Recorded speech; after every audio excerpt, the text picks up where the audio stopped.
Silakan duduk saudara yang dikasihi Tuhan. Silakan duduk, kita masih bicara mengenai surat 1 Timotius. Surat ini ditulis oleh Rasul Paulus untuk Timotius, seorang pendeta di sebuah kota di Efesus. Efesus itu sekarang di daerah timur Turki. Kalau lihat di situ masih, kalau udah ketik saja Efesus dalam bahasa Inggris nanti akan ketemu reruntuhan-reruntuhan kota tersebut. Nah, surat ini ditulis oleh Rasul Paulus karena si Timotius ini masih muda. Dia melayani sebuah gereja yang sangat besar dan di situ dia mungkin perlu arahan-arahan. Sehingga nanti kalau saudara membaca surat ini, saudara akan ketemu dengan nasihat-nasihat Paulus bagaimana cara Timotius melayani di gereja itu. Bagaimana dia bertindak sebagai hamba Tuhan, bagaimana seharusnya hidup berjemaat. Kita sampai kepada pertengahan surat ini, kita akan baca dulu.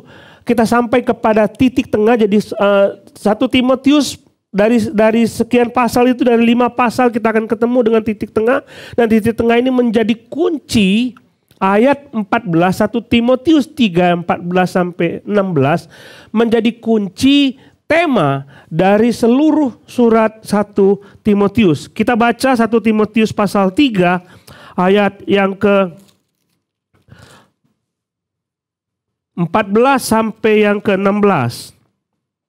1 Timotius pasal 3 ayat 14 sampai yang ke-16. Ada ya saudara nggak usah lihat itulah, ada bawa Alkitab masing-masing ya. Ini cuma 3 ayat saya akan bacakan. Semuanya ini kutuliskan kepadamu walaupun ku harap segera dapat mengunjungi engkau. Jadi jika aku terlambat, sudahlah engkau tahu bagaimana orang harus hidup sebagai keluarga Allah. Lihat garis bawahi keluarga Allah. Ya, ini jemaat Allah yang hidup, tiang penopang dan dasar kebenaran. Dan sesungguhnya agunglah rahasia ibadah kita. Dia yang menyatakan dirinya dalam rupa manusia, dibenarkan di dalam roh, yang menampakkan dirinya kepada malaikat-malaikat, diberitakan di antara bangsa-bangsa yang tidak mengenal Allah, yang dipercayai di dalam dunia, diangkat di dalam kemuliaan. Ini bagian tengah ini kita akan melihat sebuah kata kunci, yaitu sebuah keluarga Allah. Kalau kita melihat, coba next slide. Coba lihat ini. Perhatikan struktur dari surat 1 Timotius. Struktur dari surat 1 Timotius. 1 Timotius, kalau kita lihat situ, pasal 1, dia mengatakan kepada Timotius, Timotius, hati-hati. Kamu sebagai pendeta, kamu mesti awas-awas. Jangan sampai ada penyusup masuk ke gerejamu mengajarkan hal-hal yang tidak benar. Hati-hati. Jadi, dia memberi nasihat kepada Timotius, seorang pendeta, untuk mengajarkan ajaran yang sehat, bukan mengajarkan ajaran yang tidak sehat. Kemudian dalam pasal 2, dia memberikan aturan-aturan bagaimana cara kita beribadah. Dia tidak ngomong soal liturgi, tetapi bagaimana sikap moral kita di dalam ibadah. Pasal 2, pasal 3, dia melihat aturan-aturan bagaimana seorang pemimpin gereja itu seharusnya. Dan kita sudah melihat itu kemarin, syarat-syarat itu. Tapi menurut saya, syarat-syarat itu seharusnya dimiliki oleh setiap anggota gereja, bukan cuma pemimpin. Kadang-kadang begini, bukan seorang pemimpin gereja harus seperti itu. Harus seperti itu.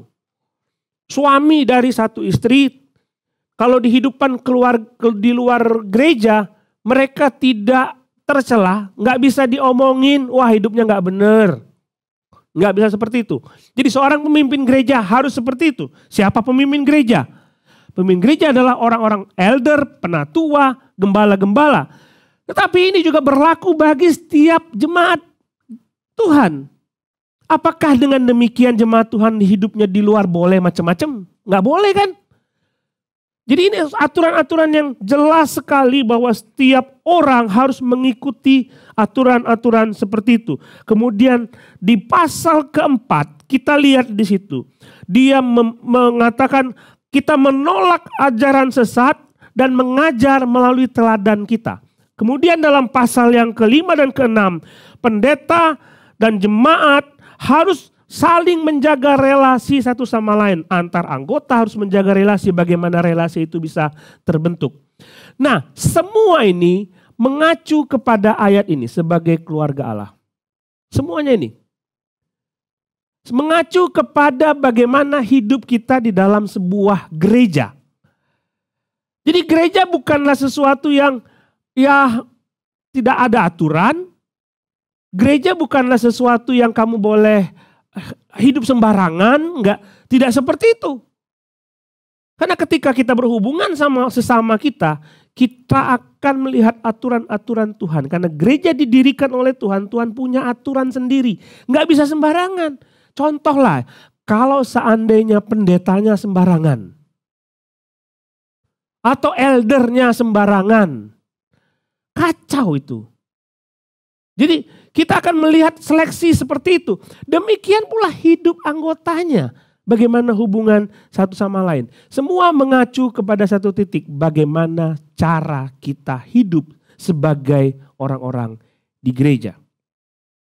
Nah, saudara, kita adalah makhluk sosial. Kita ingin berkelompok. Benar ya? Ada kelompok di tempat saya ada. Saya kemarin ngomong bawa anjing saya jalan. Tiba-tiba dia ngomong, iya itu di WhatsApp kita itu. Rupanya ada WA grup pecinta anjing. Wah itu mereka kalau yuk janjian yuk ketemu dok kita gitu. Mereka gak kenal sama nama saya, gak tahu dia ini bapak siapa. Anjingnya tahu namanya siapa. Mamanya Piko gitu ya. Piko tuh anjingnya. Nama mamanya gak tahu gitu. Tapi mereka jadi satu kelompok, ada klub tersendiri, ada klub rocker. Tahu klub rocker? Orang dari Serpong itu pergi ke Jakarta kerja naik kereta, rombongan kereta. Janjian ya, kita di stasiun ini ketemu, duduk bareng-bareng, pulangnya bareng-bareng. Mereka kenal satu sama lain. Ada klub itu, ada klub motor. Ada klub motor, ada klub makan-makan, ada nggak itu? Ada. Tapi gereja juga sebagai komunitas tersendiri. Tapi pertanyaannya adalah, apa bedanya komunitas itu sama komunitas gereja? Kalau seandainya komunitas itu berkumpul, kita mau berkumpul. Tapi komunitas itu sepertinya tidak ada ikatan satu sama lain. Kamu mau kumpul ya, kamu hidupmu kamu mau seperti apa ya terserah. Kalau di gereja tidak. Saudara lihat skema ini. Diatur sendiri oleh Tuhan bagaimana pemimpinnya harus hidup, bagaimana jemaatnya harus hidup. Dan memang sayang gak semua orang mau kayak gitu. Karena kalau kita melihat gereja itu bukan gedung. Gereja itu komunitas orang, bukan gedung. Kalau gereja itu gedung, maka orang akan sembarangan masuk ke sebuah gereja yang satu, kemudian minggu depan dia pergi ke gereja yang lain, minggu depan dia pergi ke gereja dimanapun dia mau. Dia akan pergi, yuk kita makan yuk pagi ini, sambil pulang di sekitar sini ada gereja enggak, saya akan masuk. Itu gereja namanya gedung, tapi gereja bukan gedung. Gereja adalah komunitas. Gereja itu kalau dipandang, gereja itu dapat dianggap sebagai gereja universal. Seluruh umat percaya di dunia ini dianggap sebagai gereja. Bukan gedungnya, abstrak sekali. Seluruh orang di dunia ini dianggap gereja. Tetapi Tuhan mengumpulkan orang-orang yang percaya itu dalam satu komunitas yang lebih kecil yang disebut dengan gereja lokal. Seperti TLCC itu gereja lokal. Dia tidak ngomong gereja itu secara universal saja. Dia akan kumpulkan gereja-gereja itu sebagai gereja lokal. Contohlah, kalau Timotius melayani di Efesus, Berarti itu sebuah gereja lokal di Efesus. Ada gereja lokal di Tesalonika. Ada gereja lokal di Kreta. Dan semua diatur oleh hamba-hamba Tuhan dan bagaimana anggota gereja satu sama lain harus hidup bersama-sama. Terikat. Tapi banyak orang nggak mau seperti itu. Banyak orang yang ingin ke gereja, pulang dan tidak terikat. Sama seperti rombongan kereta itu. Kamu mau kumpul silakan, hari ini aku nggak bisa. Enggak. Lihat sendiri saudara, dalam Efesus, dalam 1 Timotius, 6 pasal itu diatur oleh Tuhan bagaimana cara kita hidup bergereja. Dan kalau kita lihat di sini dalam Efesus pasal 1 Timotius pasal 3 15 itu disebutkan, jadi jika aku terlambat, dia mau datang kepada Timotius, mengunjungi Timotius dan pengen memberitahu lagi bagaimana caranya mengatur gereja. Dan mungkin dia akan ketemu dengan jemaat di Efesus. Gini ya, kalian sebagai jemaat Tuhan harus begini-begini. Dia akan ngomong sendiri. Tapi kalau dia bilang begini, jadi kalau aku terlambat datang kepadamu, sudahlah engkau tahu bagaimana orang harus hidup sebagai keluarga Allah. Ada aturan dalam gereja. Enggak mungkin bebas. Tidak mungkin bebas. Saya mau datang ke gereja jam 10 bisa enggak? Ya, gerejanya jam berapa dimulai? 9.30 datangnya jam 10. Enggak bisa. Ada aturan-aturan sendiri di situ. Lihat di sini. Bagaimana orang harus hidup sebagai keluarga Allah. Dia menyebutkan gereja itu sebagai keluarga. Gereja sebagai keluarga Allah yang anggotanya saling memperhatikan satu sama lain. Ini Paulus bicara mengenai gereja Efesus di mana Pak Timotius melayani. Dia menyebut gereja sebagai keluarga, bukan sebagai yang lain. Saudara bandingkan ya. Kalau kita punya keluarga itu seperti apa? Kalau kita pergi keluar kemana-mana, kita pasti balik ke rumah kita. Itu namanya keluarga. Kalau saya sebagai seorang tua, dan saya memperhatikan anak-anak saya di rumah. Apakah anak saya sudah makan atau belum? Itu kan keluarga. Nggak mungkin ada orang tua mengatakan, dia akan pergi, itu ada beberapa kasus ya. Orang pergi kerja liburan, anaknya masih balita ditinggalkan di rumah sendirian. Itu agak gitu, jam 12 kurang 5 katanya itu orang. Agak-agak itu. Tapi normalnya nggak seperti itu. Kita pergi, nak makan apa siang ini? Kita kan tanya, kita khawatir. Kita khawatir. Dan Paulus berkali-kali ngomong kepada Timotius, mengumpamakan itu sebagai keluarga. Perhatikan, 1 Timotius 3 ayat 4. Dia mengatakan tentang seorang penilik jemaat, seorang hamba Tuhan, haruslah kepala keluarga yang baik. Dia bilang gitu. Disegani, dihormati oleh anak-anaknya. Jikalau seorang tidak tahu bagaimana mengepalai keluarganya sendiri, bagaimanakah ia dapat mengurus jemaat Tuhan? Kalau jemaat keluarga yang lebih kecil aja dia nggak bisa urus, bagaimana keluarga yang lebih besar? Itu maksud Rasul Paulus. Jadi diumpamakan gereja itu sebagai keluarga. Taruh dalam pikiran kita bahwa gereja ini, TLCC ini keluarga. Itulah sebabnya. Satu orang yang sakit, satu orang yang menderita, satu orang yang memerlukan sesuatu, yang lain memikirkan. Itu artinya keluarga. Dan dia ngomong kepada Timotius dalam pasal 5 ayat 1. Janganlah engkau keras terhadap orang yang tua. Orang ini bukan bapaknya. Di gereja ada orang yang tua. Melainkan tegurlah dia sebagai bapak. Jadi anak-anak muda ketemu orang-orang yang lebih tua, panggil dia ayah, papi, mami. Anggap itu sebagai orang tua sendiri. Jadi Seperti itulah yang disebut dengan keluarga. Dan konsekuensi keluarga adalah kita tidak bisa tidak terikat satu sama lain. Enggak bisa. Tidak bisa. Nah, ini pasti kita akan bicara mengenai keanggotaan gereja. Banyak orang sulit sekali menjadi anggota gereja karena tidak mau terikat satu sama lain. Saya nggak mau terikat. Saya mau datang ke gereja. Saya pulang. Keluarga kayak apa seperti itu? Jadi gereja bukanlah tempat untuk menunjukkan self-center kita. Bukan. Gereja adalah tempat di mana kita peduli terhadap orang-orang lain. Gereja nggak bisa ngomong aku datang, pokoknya akulah. Nanti ketemu dengan pendeta yang khotbahnya begini, nanti aku nggak suka dengan khotbah kayak gitu. Aku carilah pendeta lain yang khotbahnya yang sesuai dengan keinginan hatiku. Nggak bisa seperti itu. Self-center itu. Egois namanya. Karena kita dipilih oleh Tuhan masuk ke dalam sebuah keluarga. Kita mau memperhatikan orang lain.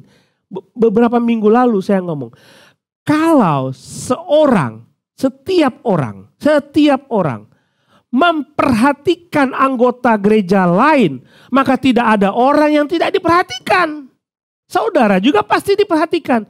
Coba kalau setiap anggota gereja tidak peduli dengan yang lain, tidak akan ada orang yang diperhatikan.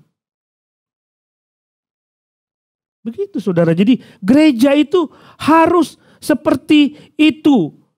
Tidak ada ikatan itu rasanya seperti aku mau datang, aku pulang, ya terserah akulah. Tuhan enggak seperti itu. Gereja memang gereja universal. Tapi gereja adalah gereja lokal. Di mana kita saling mendukung dan saling memperhatikan satu sama lain. Efesus 4 ayat 16 disebutkan di situ, daripadanya lah Yesus itu seluruh tubuh rapi, tersusun, diikat menjadi satu oleh pelayanan semua bagiannya sesuai dengan kadar pekerjaan tiap-tiap anggota, menerima pertumbuhannya dan membangun dirinya dalam kasih. Jadi ini sendi-sendi ini diikat oleh tulang-tulang ini diikat oleh sendi yang tidak bisa terpisahkan satu sama lain. Terikat. Itu gereja. Saudara terikat satu sama lain, saling peduli satu sama lain. Anggap ini sebagai gereja. Karena kalau tidak seperti itu, saudara menentang apa yang disebut oleh Tuhan bahwa gereja itu adalah tubuh. Dalam doanya Yesus mengatakan dia berdoa buat murid-muridnya.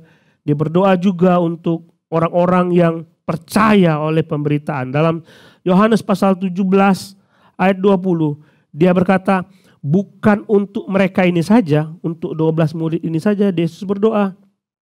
Tapi juga untuk orang-orang yang percaya kepadaku oleh pemberitaan mereka, yaitu kita. Yang percaya oleh pemberitaan mereka. Supaya mereka semua menjadi satu. Sama seperti engkau ya Bapa dalam aku di dalam engkau. Agar mereka juga dalam kita. Supaya dunia percaya bahwa engkaulah yang telah mengutus aku. Gereja Tuhan didirikan supaya semuanya menjadi satu. Itulah inti gereja, saudara.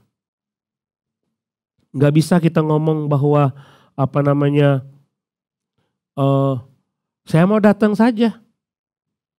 Saya tidak mau terikat. Kan banyak orang yang seperti itu kan. Gereja-gereja besar tuh gara-gara banyak orang tidak mau terikat. Tuh banyak sekali orang yang tidak mau terikat. Silakan datang terus pulang. Nggak kenal satu sama lain. Tidak kenal satu sama lain.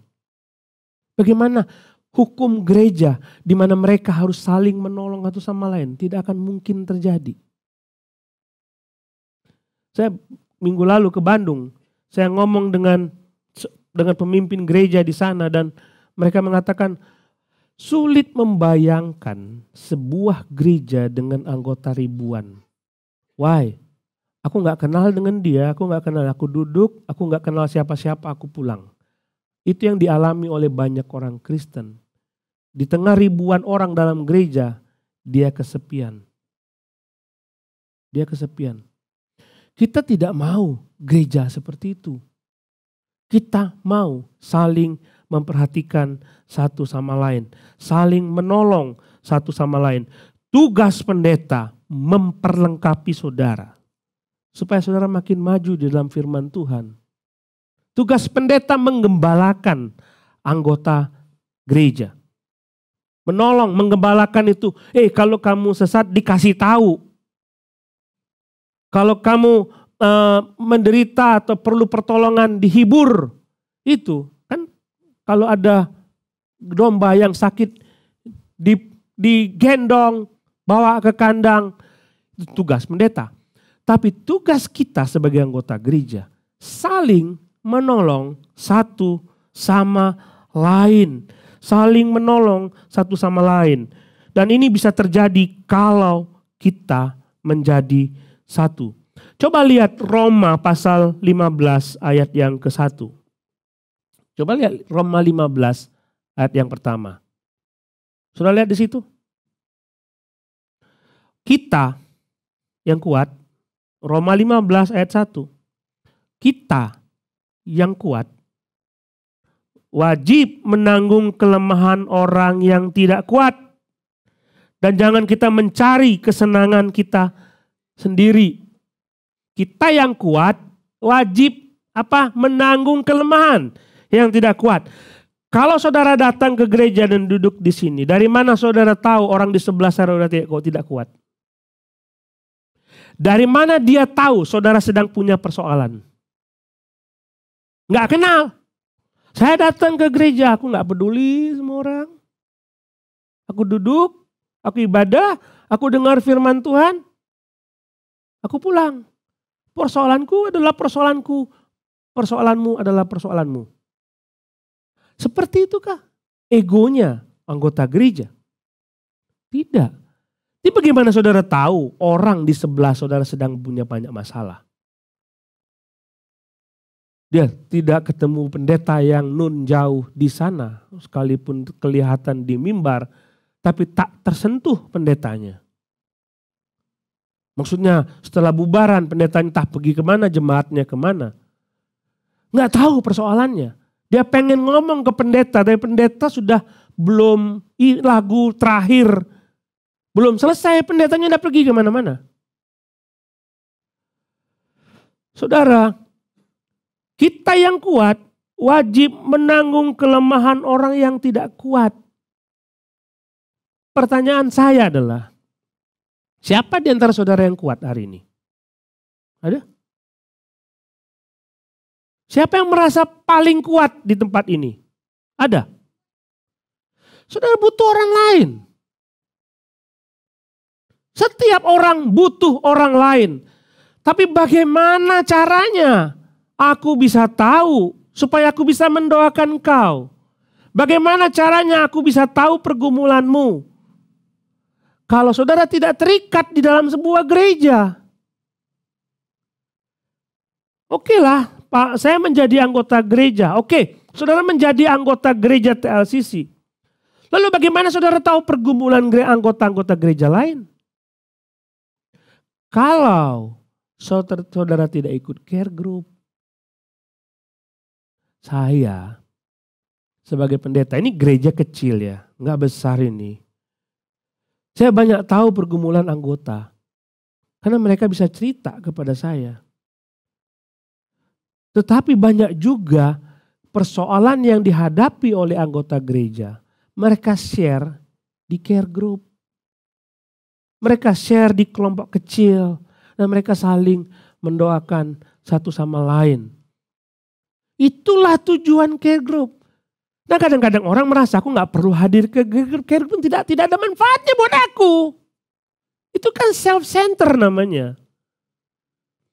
Aku akan hadir di situ kalau bermanfaat buat aku. Saudara, Kita yang kuat wajib menanggung kelemahan orang yang tidak kuat dan jangan kita mencari kesenangan kita sendiri. Aku nggak dapat apa-apa di situ, udahlah. Padahal kehadiran kita menolong orang lain yang sedang lemah.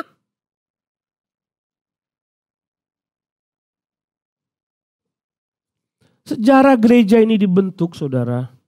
Kenapa kita pengen ada care group? Supaya kita semua saling memperhatikan satu sama lain. Sayang banyak orang menghubungi gereja, join di care group, kalau lagi banyak persoalan. Padahal ketika mereka masuk ke care group, bisa menolong orang lain. Not about me, not about myself, I want to help others people. Sehingga pada waktu saudara datang ke care group itu, giliran saudara lemah, saudara juga ditolong. Coba ada 5-6 orang hadir dalam sebuah kelompok kecil, care group. Semuanya datang dengan tujuan, apakah aku diperhatikan?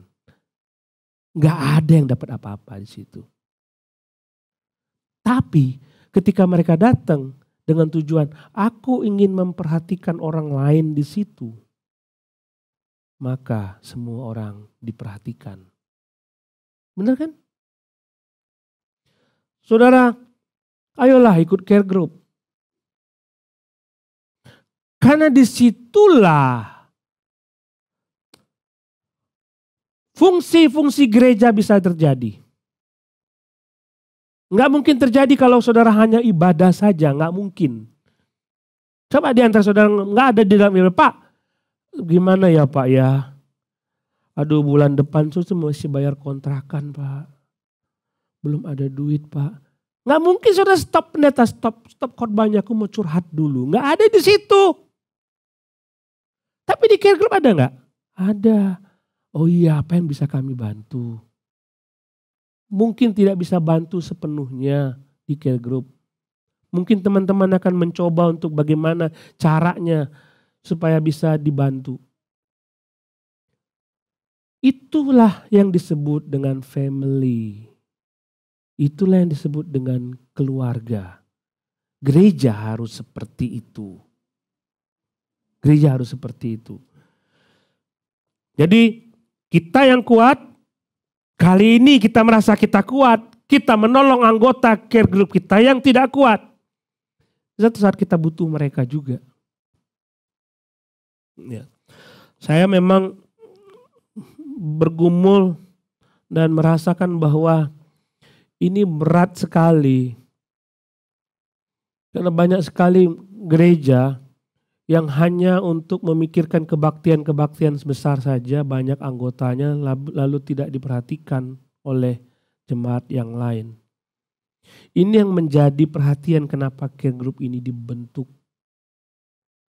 Tapi memang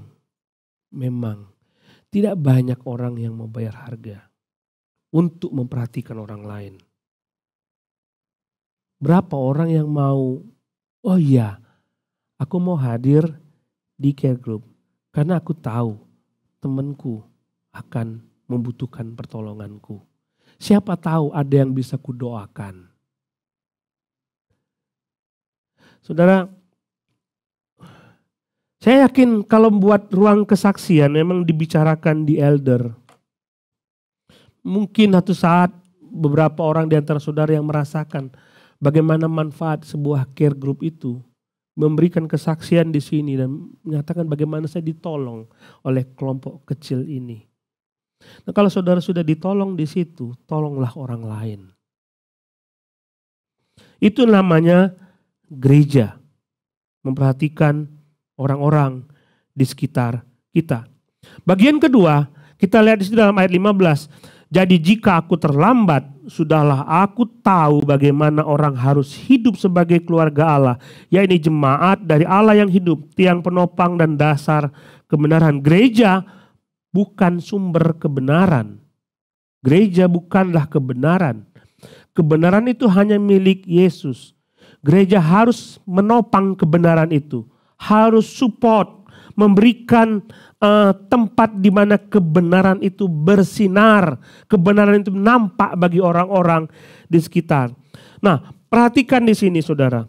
Lihat ayat 16. Dan sesungguhnya agunglah rahasia ibadah kita.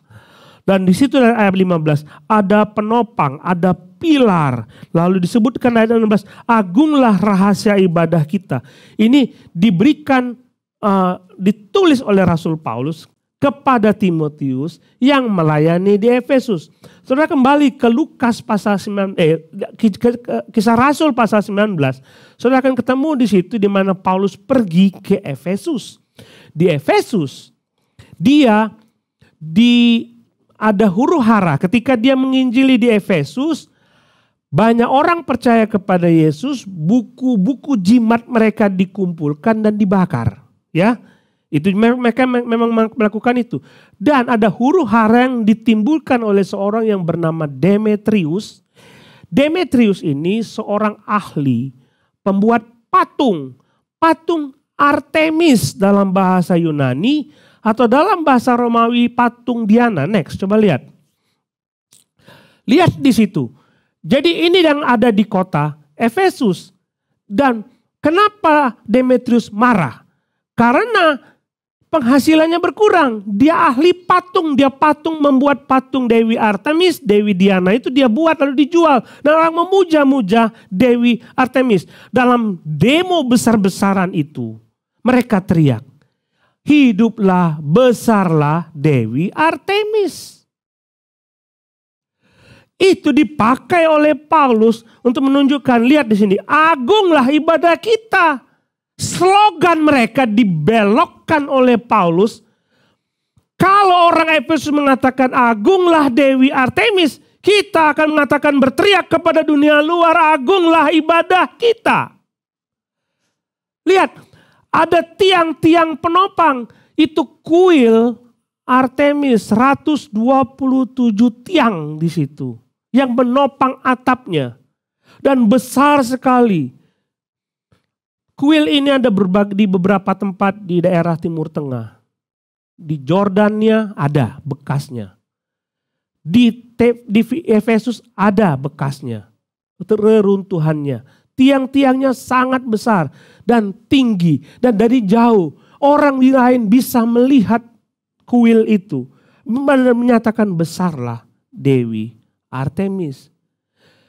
Gereja harus menyuarakan kebenaran yang diterima di dalam gereja keluar. Sehingga orang lain bisa berteriak, besarlah juru selamat kita. Besarlah Kristus kita. Karena dia bilang, inilah rahasia ibadah kita. Dan sesungguhnya agunglah rahasia ibadah Dia. Yaitu Yesus yang menyatakan dirinya dalam rupa manusia. Ini yang harus disuarakan gereja keluar. Gereja harus menyuarakan ini keluar. Sehingga orang lain bisa tahu. Seperti apakah gereja itu. Bagaimana caranya? Apakah kita harus punya gereja yang pilarnya tinggi-tinggi sehingga orang lain, itu gereja. No. Bukan gedung, sekali lagi. Gereja bukan gedung. Gereja family, orang-orangnya. Dan mereka ketika mereka keluar dari gedung ibadah, mereka menyatakan Kristus kepada orang-orang lain yang membutuhkan kebenaran. Karena mereka tidak tahu apa itu benar. Di Niniwe mereka tidak tahu membedakan tangan kanan dan tangan kiri. Di hakim-hakim saudara lihat semua orang melakukan sesuatu yang menurutnya benar. Enggak ada kebenaran mutlak. Pasti ada satu yang disebut benar. Dan dianggap benar oleh semua orang. Dan Yesus menyatakan akulah kebenaran. Karena banyak orang cari. Kalau menurut aku ini benar. Kenapa hidupku tidak benar-benar? Hidupku tidak pernah baik. Saudara harus menyuarakan ini kepada orang-orang di sekitar. Karena ketika mereka tahu apa itu kebenaran hidup, mereka diperbaiki. Perhatikan Efesus. Ketika demo itu terjadi, Mereka gereja yang masih baru. Dan mereka memegang kebenaran itu. Tapi di luar ada kebenaran lain. Dan mereka mengatakan, aku tetap mempertahankan kebenaranku sebagai gereja di Efesus ini. Supaya orang lain bisa merasakan kasih Tuhan. Walaupun mereka kecil. Tapi mereka tetap berpegang dengan kebenaran itu. Orang Kristen ketika mendengar khotbah, iya ini benar. Begitu dia keluar ke lingkungan mereka masing-masing. Mereka kompromi dengan kebenaran dunia. Mereka tidak pegang apa yang disebut dengan kebenaran. Saudara, kita pegang itu. Kalau saudara kompromi dengan mereka, dari mana mereka tahu apa yang benar? Satu kali saya memimpin sebuah retreat remaja. Ini berapa tahun yang lalu. Memimpin remaja ada 20-30 anak. Dan saya mengajak mereka untuk merenungkan arti hidup, tujuan hidup. Kalau retreat itu kan pergi ke puncak, itu seneng sekali. Di jalan nyanyi-nyanyi, naik bis itu nyanyi-nyanyi.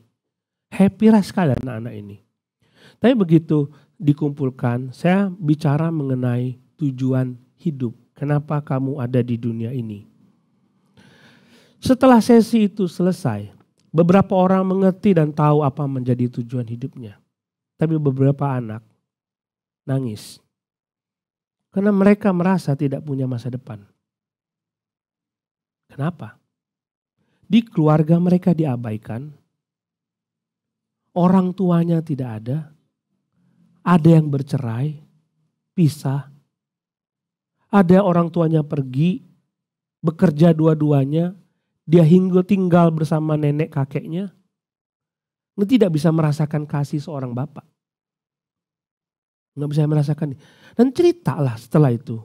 Bercerita dengan saya beberapa anak. Banyak sekali saudara. Ada 10-15 anak. Mungkin ada separuh dari jumlah yang hadir. Saya ngomong ke mereka. Mereka merasakan, saya enggak punya masa depan, Pak. Itu apa saya hidup? Sedih, saudara.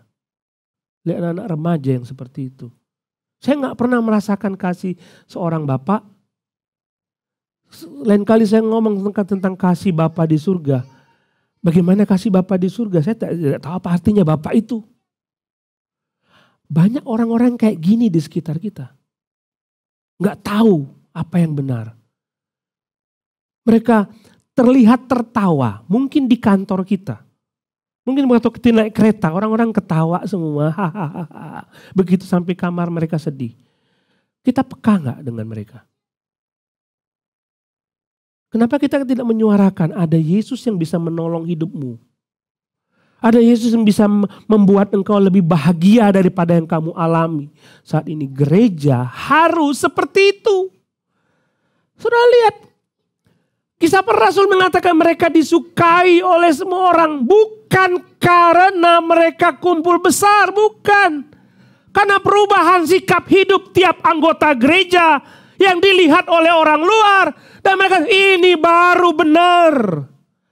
Gereja TLCC jemaatnya harus seperti itu.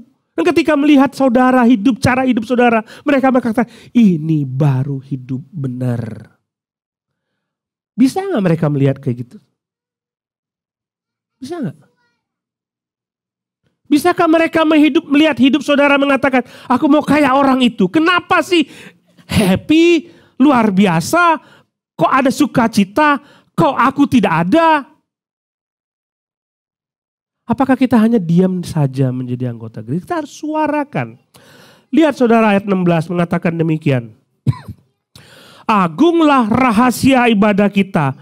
Titik 2, Dia yang telah menyatakan dirinya dalam rupa manusia, dibenarkan dalam roh, menampakkan dirinya kepada malaikat-malaikat, diberitakan di antara bangsa-bangsa yang tidak mengenal Allah, dipercayai di dalam dunia, diangkat di dalam kemuliaan. Siapa ini? Dia bicara mengenai Kristus. Itulah inti ibadah kita, rahasia ibadah kita. Sehingga pada waktu kita hidup bergereja, di dalam gereja, Kita memuliakan Tuhan dengan melayani sesama anggota gereja. Begitu kita di luar, kita memuliakan Tuhan dengan menyatakan dirinya kepada dunia. Baik di gereja maupun di luar. Kristus harus nampak dalam hidup saudara.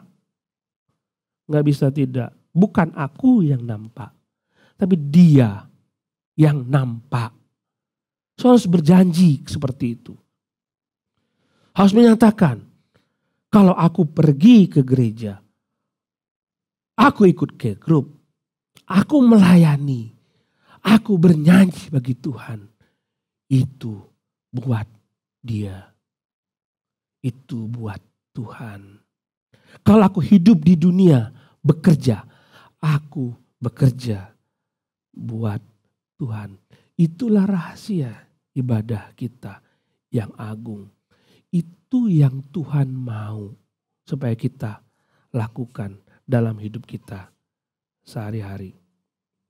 Saya menantang saudara. Kalau mungkin selama ini saudara belum menjadi anggota gereja dan takut untuk berkomitmen. Jadilah anggota gereja supaya saudara bisa melayani satu sama lain. Kalau saudara belum ikut di care group, atau sudah lama tidak ikut care group, jangan pernah memikirkan diri sendiri. Gabunglah kembali. Layanilah orang-orang yang berada dalam care group saudara. Sehingga mereka dibangun satu sama lain.